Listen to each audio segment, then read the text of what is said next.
तो देख लेते हैं मुद्रास्फीति। अर्थव्यवस्था में किसी वस्तु एवं सेवा के मूल्य में वृद्धि की गणना आदर्श वर्ष पर तय की जाती है, ठीक है? और किसी वस्तु सेवा के मूल्य स्तर में लगातार वृद्धि मुद्रास्फीति या महंगाई कही जाती है।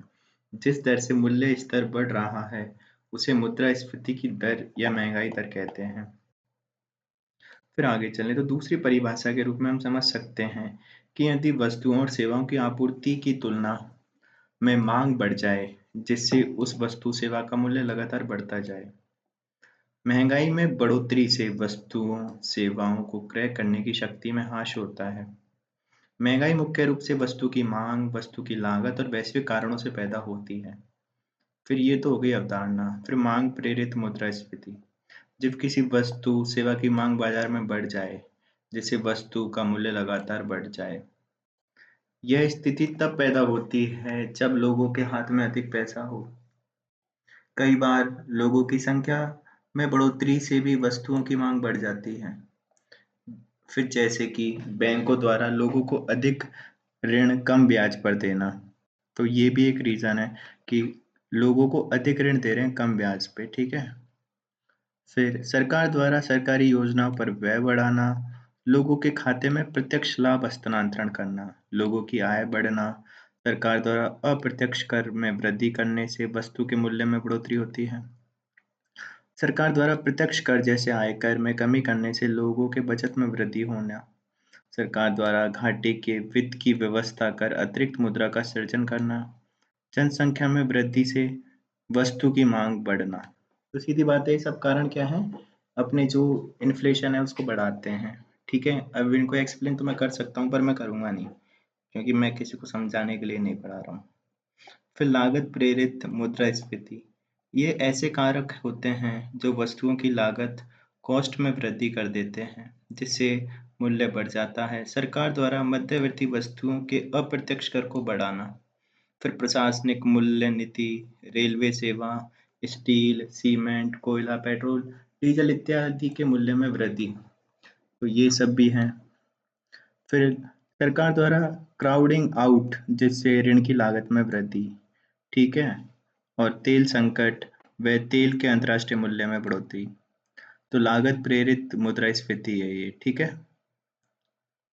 फिर उर्वरक की लागत, बिजली की लागत इत्यादि में वृद्धि से कृषि वस्तु के मूल्य में वृद्धि, उद्योग क्षेत्र में कच्चे माल के मूल्य में वृद्धि से वस्तु की लागत बढ़ना, श्रमिकों के वेतन में वृद्धि, बिजली पर शुल्क में वृद्धि जैसे कारकों से लागत बढ़ना, फिर परिवहन करने पर परिवहन शुल्क बढ़ने पर वस्तु की लागत बढ़ना, तो ये सब भी कारण है। फिर आपूर्ति प्रेरित मुद्रास्फीति क्या है?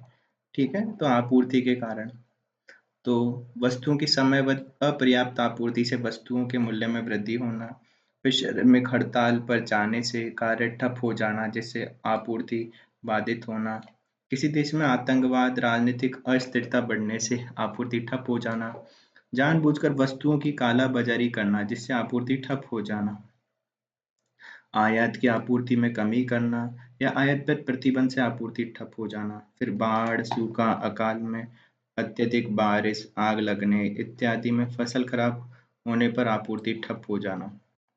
फिर वैश्विक कारक प्रेरित मुद्रास्फीति, इसमें तेल संकट, खाद्य तेल की मांग में वृद्धि, किसी देश में मंदी की स्थिति से दूसरे देश पर प्रभाव, फिर वैश्विक बैंक पर संकट से, ये है। मुद्रास्फीति की गणना कैसे करते हैं? तो थोक मूल्य सूचकांक सीपीआई, उपभोक्ता मूल्य सूचकांक डब्ल्यूपीआई और जीडीपी अपस्फीति का कारक, तो जीडीपी डिफ्लेटर, ठीक है। तो ये सब उसकी गणना करते हैं डब्ल्यूपीआई, सीपीआई और जीडीपी डिफ्लेटर से। फिर थोक मूल्य सूचकांक देखें तो इसमें केवल वस्तुएं शामिल होती हैं, सेवाएं नहीं होती हैं, ठीक है। यह वस्तुओं के थोक मूल्य सूचकांक में परिवर्तन को दर्शाता है, जारी करता है आर्थिक सलाहकार कार्यालय, वाणिज्य उद्योग मंत्रालय का। फिर इसे सप्ताह आधार पर जारी किया जाता था पहले तो, पर अब मासिक आधार पर जारी किया जाता है। और सौमित्र चौधरी की सिफारिश पर आधार वर्ष इसका 2011-12 है। डब्ल्यूपीआई का अब तक 7 बार आदर्श वर्ष परिवर्तन किया जा चुका है। वर्तमान में इसमें शामिल से कितनी हैं, जो वस्तुएं हैं वो कितनी हैं? 697। फिर प्राथमिक कितनी है? 117। और जो ईंधन और ऊर्जा की हैं वो 16 वस्तु हैं, और विनिर्मित यानी मैन्युफैक्चरिंग की हैं 564। तो 564, 117 और 16, और इनका भारांश सबसे ज्यादा किसका है? मैन्युफैक्चरिंग का ही है, 64.23। फिर है प्राथमिक का 22.62, और आखिरी में ईंधन का, क्योंकि 16 वस्तुएं हैं, भारांश भी कम है उनका, 13.15। फिर सीपीआई, तो इसमें वस्तुओं व सेवाएं दोनों शामिल होती हैं। यह उपभोक्ता स्तर पर वस्तुओं व सेवाओं के मूल्य स्तर में बढ़ोतरी को दर्शाता है। तो उपभोक्ता के स्तर पर दिखाता है ये, वस्तु और सेवाओं के मूल्य में। ठीक है। उपभोक्ता की क्रय शक्ति और खपत में अंतर होने के कारण कई प्रकार के उपभोक्ता मूल्य सूचकांक जारी किए जाते हैं। सीपीआई गणना के लिए जामितीय औसत का उपयोग किया जाता है, ज्योमेट्रिक मीन का। ठीक है। और उपभोक्ता मूल्य सूचकांक सीपीआई के प्रकार हैं: औद्योगिक, श्रमिक, शहरी, गैर मैनुअल कर्मचारी, कृषि मजदूर, ग्रामीण मजदूर। फिर सीपीआई संयुक्त यानी ग्रामीण प्लस शहरी। तो औद्योगिक श्रमिक के लिए इसमें 563 वस्तुएं हैं, आधार वर्ष 2016 है। सरकारी कर्मचारियों के महंगाई भत्ते का निर्धारण किया जाता है। सर्वाधिक भारांश इसमें किसका है? खाद्य व बेवरेज का है। जारी करता है श्रम ब्यूरो शिमला, मासिक आधार पे होती है। फिर शहरी गैर मैनुअल, ठीक है, तो ये जारी करता है केंद्रीय सांख्यिकी संगठन, और आधार वर्ष 84-85, प्रकाशन बंद हो गया 2008 से। और इससे विदेशी कर्मचारियों के महंगाई भत्ते का निर्धारण किया जाता था। फिर ग्रामीण मजदूर, तो ये जारी करता है श्रम ब्यूरो शिमला, आधार वर्ष 86-87, 260 वस्तुएं सेवाओं को शामिल किया है। और इसमें ग्रामीण मजदूरों की महंगाई की भार का निर्धारण किया जाता है। फिर कृषि मजदूर, तो खेती मजदूरों की महंगाई की भार का निर्धारण, न्यूनतम मजदूरी दर का निर्धारण किया जाता है। आधार वर्ष 86-87, श्रम ब्यूरो शिमला जारी करता है वस्तु और सेवाएं 260। फिर उपभोक्ता मूल्य सूचकांक, जो कि है ग्रामीण प्लस शहरी, तो आधार वर्ष 2012, और जारी करता है केंद्रीय सांख्यिकी संगठन सीएसओ। अखिल भारतीय के लिए महंगाई की गणना इस सूचकांक पर की जाती है, मासिक स्तर पर जारी किया जाता है। वस्तुओं और सेवाएं, सर्वाधिक भारांश है खाद्य व पेय पदार्थ का, जिसमें मांस, अंडा, दूध, सब्जी, फल आते हैं। ठीक है। फिर दूसरे पे आते हैं पान, तंबाकू, कपड़े, जूते, आवास, ईंधन, बिजली। तीसरे पे आते हैं स्वास्थ्य, परिवहन, मनोरंजन, शिक्षा, घरेलू सामान व सेवाएं इत्यादि शामिल है। इसमें कुल आते हैं 6। कुल समूह कितने हैं इसमें? 6। और फिर देखते हैं तो इस बार क्या है रिपोर्ट में। तो आर्थिक सर्वेक्षण के अनुसार वित्त वर्ष 2023 में खुदरा मुद्रास्फीति है 5.4 की, तो इन्फ्लेशन अपना रहेगा। ठीक है। और 2023 से पूर्व महामारी कोविड एवं रूस यूक्रेन के कारण खुदरा मुद्रास्फीति बढ़ी, परंतु मौद्रिक नीति, repo rate, reverse repo rate बढ़ने के कारण 2023 के अंत में मुद्रास्फीति महामारी के पश्चात निचले स्तर पर आ गई है। फिर खुदरा मुद्रास्फीति, रिटेल ट्यूटफ्लेशन, खुदरा मुद्रास्फीति को, ये क्या है? ट्यूटफ्लेशन क्या होता है यार? तो खुदरा मुद्रास्फीति को उपभोक्ता मूल्य सूचकांक के नाम से भी जाना जाता है। जारी करता है एनएसओ एवं सांख्यिकी एवं कार्यक्रम कार्यान्वयन मंत्रालय मॉस्पी। पूर्व में जारी करता था सीएसओ, और अब करता है एनएसओ। भारत की खुदरा मुद्रास्फीति की दर विश्व की उभरते बाजारों एवं विकासशील अर्थव्यवस्थाओं से कम है, वहीं उन्नत अर्थव्यवस्था वालों देशों से थोड़ी ज्यादा है। तो जो उभरते बाजार है ना विश्व के, और विकासशील जो भी हैं, उनसे तो कम है अपनी महंगाई, पर जो उन्नत अर्थव्यवस्था है उनसे तो थोड़ी ज्यादा है। ये किसने बोला है? ये IME, world economic outlook data ने बोला है। आईएमई, आईएमएफ का, आईएमएफ का हुआ यहाँ पे, आईएमई नहीं है। भारत ने अपने मुद्रास्फीति लक्ष्य के संबंध में विभिन्न विकसित और उभरती अर्थव्यवस्थाओं से बेहतर प्रदर्शन किया है। भारत में सीपीआई मुद्रास्फीति 4 से ज्यादा रहने के कारण क्या है? एक तो उच्च खाद्य मुद्रास्फीति है, ठीक है, दूसरी है रूस यूक्रेन युद्ध, और तीसरा है अत्यधिक गर्मी वर्षा ने खाद्य कीमतों को बढ़ाया है।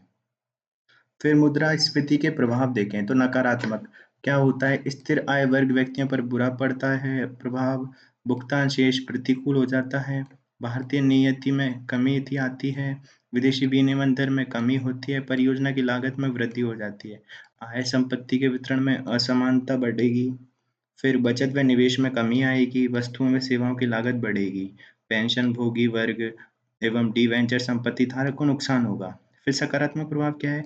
ऋण उधार लेने वाले को लाभ होगा, उत्पादक या व्यापारी, कृषक, विनियोजक लाभ में रहते हैं, परिवर्तन आय समूह को लाभ मिलता है, परिवर्तनशील आय समूह को लाभ मिलता है, आयात सस्ता हो जाता है, रोजगार में वृद्धि होती है, करारोपण में वृद्धि होती है, सार्वजनिक क्रम में वृद्धि होती है।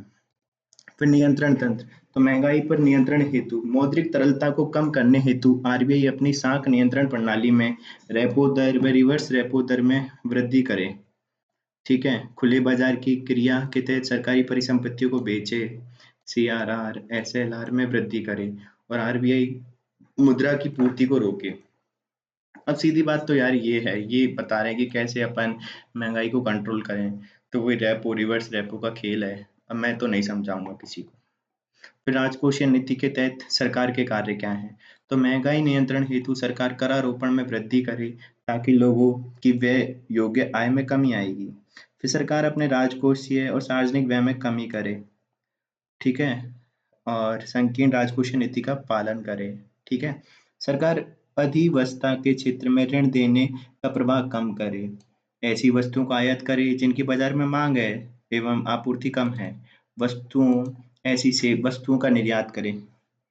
फिर भारत में मौद्रिक नीति समिति की स्थापना से पूर्व आरबीआई द्वारा मौद्रिक नीति लक्ष्य का निर्धारण किया जाता था।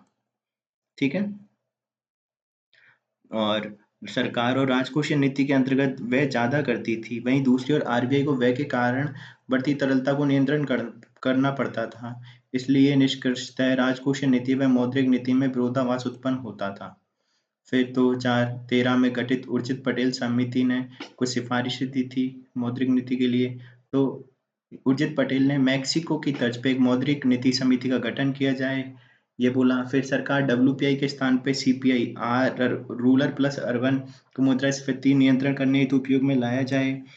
राजकोषीय एवं मुद्रा नीति मौद्रिक नीति में संबंध स्थापित करने हेतु नीति के 5 वर्ष हेतु सॉरी राजकोषीय एवं मौद्रिक नीति में संबंध स्थापित हेतु मौद्रिक नीति के तहत 5 वर्ष हेतु लक्ष्य निर्धारित किए जाएं, वे लक्ष्य में लचीलापन हो, मुद्रास्फीति का लक्ष्य हो 4 ±2। फिर अधिकतम हो सकता है 6 और इष्टतम तो बढ़िया है, सबसे बढ़िया 4 और न्यूनतम होना चाहिए 2। इस समिति की सिफारिश पर मौद्रिक नीति समिति का गठन भारत सरकार द्वारा सितंबर 2016 में किया गया। इस समिति में 6 सदस्य होते हैं, 3 सदस्य आरबीआई से, 3 भारत सरकार द्वारा मनोनीत। लक्ष्य भारत सरकार द्वारा निर्धारित किए जाते हैं, क्रियान्वयन करता है मौद्रिक नीति समिति द्वारा।